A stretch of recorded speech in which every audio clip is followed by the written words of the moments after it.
Textiles are a really powerful way of speaking. They speak of us and to us.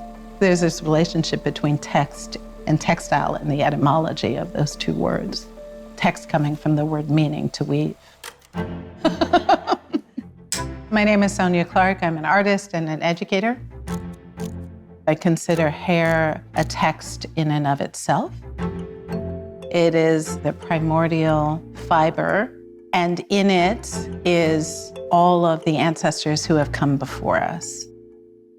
It is literally an archive of us in a fiber, like the richest text you could possibly imagine, and therefore very, very powerful material. In the combined archive that makes a strand of hair is the collectiveness of humanity.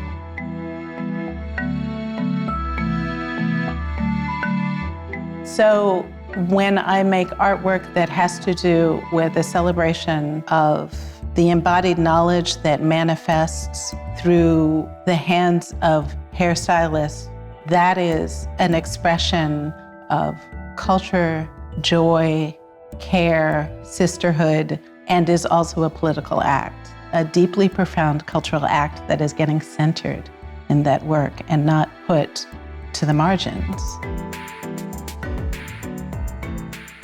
Being an artist, there's so much freedom, and you have to claim the freedom, otherwise people will box you in.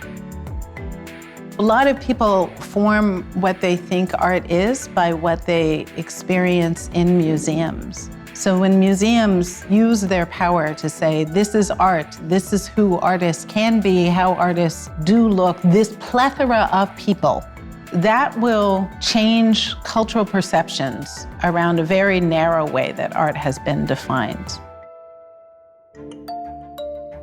The museum staff at the National Museum of Women in the Arts, they helped me see my work in ways that I had not seen my work.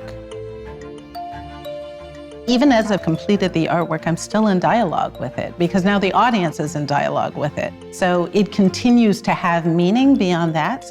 So it's not just talking to me anymore, now it's talking to someone else, a critic, a museum guard, a child.